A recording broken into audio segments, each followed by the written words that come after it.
ताकतवर रियासतें हमेशा तलवार से नहीं गिरतीं। कभी कभी वो अपने ही लोगों की कमजोरियों से टूट जाती हैं। ये कहानी है 10 अजीम जंगजुओं की, जो दुश्मनों से नहीं, अपने अंदर छुपे हुए दुश्मनों से हारने लगे थे। रेत की सहरा में छिपी एक कदीम सल्तनत, पत्थरों में तराशा हुआ वो शहर जहां ताकत, हथियार, फौज और शानो शौकत की कोई कमी नहीं थी। लेकिन ताकत का असल इम्तिहान हमेशा बाहर नहीं होता, असल जंग इंसान के अंदर होती है। यहाँ रहते थे 10 बहादुर सिपाही, हर एक अपनी जगह मजबूत, लेकिन उनकी असल दुश्मनी अपनी ही कमजोरियों से थी। गुस्सा, खौफ, अना, लालच, हसद, शक, जिद, तन्हाई, गम और जल्दबाजी, यही 10 कमजोरियां उन्हें बर्बाद करने के लिए काफी थीं। सूरज सहरा के ऊपर आग बरसा रहा था और सल्तनत का शहर खामोशी में डूबा हुआ था। लंबे दरवाजे खुलते हैं और एक देव हैकल सिपाही बाहर निकलता है। ये था कमांडर रादम, रियासत का सबसे ताकतवर जंगजू। रादम बज़ाहिर ताकतवर था, लेकिन उसका गुस्सा उसका सबसे बड़ा दुश्मन था। जंग से पहले एक छोटा सा मसला हुआ और रादम गुस्से में आग बगूला हो गया। वो अपने सिपाहियों पर चीखता, हथियार जमीन पर मारता और चीजें तोड़ता हुआ नजर आया। सिपाही उससे डरने लगे और डर के बायस उसकी फौज कमजोर पड़ने लगी। बूढ़ा हकीम आगे बढ़ा और बोला, ए रादम, अगर तू खुद पर काबू ना रख सका तो दुश्मन तुझे शिकस्त नहीं देगा, तू खुद को हरा देगा।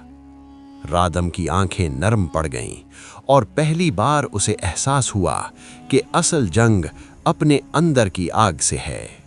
यारान, दिल का अच्छा मगर डरा हुआ सिपाही। जंग का नकारा बजा मगर वो पीछे हट गया। साथी हंसे, कुछ ने उसे बुज़दिल कहा, लेकिन यारान का मसला कमजोरी नहीं, खौफ था। रात को वो डर कर उठता, हर आवाज उसे भटका देती। आखिर एक दिन उसने ट्रेनिंग शुरू की, छोटे कदम, फिर बड़ा कदम, और एक दिन वो पहली बार निडर होकर आगे बढ़ा। फहरुख, रियासत का सबसे खूबसूरत और फख्र वाला सिपाही। उसकी अना उसे किसी की बात सुनने नहीं देती थी। दोस्त ने गलती बताई तो वो लड़ पड़ा। जश्न में सब उससे दूर रहने लगे। एक दिन वो आईने के सामने खड़ा खुद को देखता रहा। पता चला कि असल दुश्मन उसकी अपनी अना है। वो दोस्तों के पास गया और बरसों में पहली बार मुझे माफ कर दो कहा। अलीशा, खूबसूरत, ज़हीन मगर सोने की दीवानी। जब खजाने का दरवाजा खुला, उसकी आंखों में चमक आ गई। वो सब भूल गई, दोस्त, जंग, सल्तनत।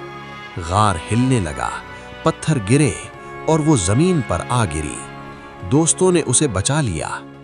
उस दिन उसे समझ आया कि लालच कभी किसी को नहीं छोड़ता, लेकिन सब कुछ छीन लेता है। आदिल अपनी काबिलियत रखता था, मगर दूसरों की कामयाबी देखकर जलता था। जब सिपाहियों ने जश्न मनाया, वो हसद से तपता रहा। एक दिन उसने गलत फैसला किया, नतीजा शिकस्त निकला। वो बैठा, सोचा और तब्दीली शुरू हुई। मेहनत की, नीयत बदली और आखिरकार उसे भी फतह मिली। माहा, शक की मरीज, कोई बात करे तो वो पैगाम ढूंढती, कोई मुस्कुराए तो उसे धोखा लगे। रिश्ते टूट गए, दोस्त दूर हो गए। एक दिन उसने सच का सामना किया कि हर कोई दुश्मन नहीं होता, और जब उसने एतमाद किया, जिंदगी आसान हो गई।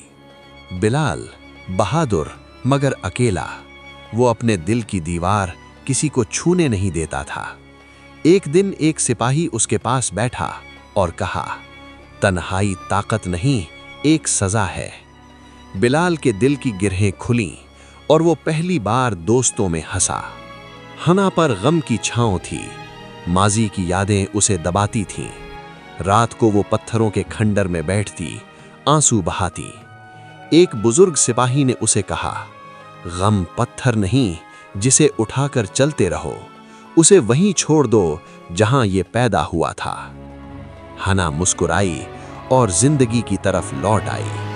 फरहान हमेशा जल्दी में, फैसले ऐसे कि खुद भी हैरान, नुकसान भी उसी से हुआ। एक दिन वो गिरा तो सीख गया। सुफियान जिद्दी, इतना जिद्दी कि पूरी फौज को नुकसान पहुंचा दिया। लेकिन जब उसने अपनी जिद तोड़ी तो उसका दिल भी बदल गया। 10 जंगजू एक कतार में खड़े थे, रेत का तूफान उनके पीछे और सामने एक रोशन मुस्तकबिल। जीत किसी दुश्मन पर नहीं थी, बल्कि खुद पर थी। स्क्रीन पर अल्फाज उभरे, असल दुश्मन इंसान के अंदर होता है।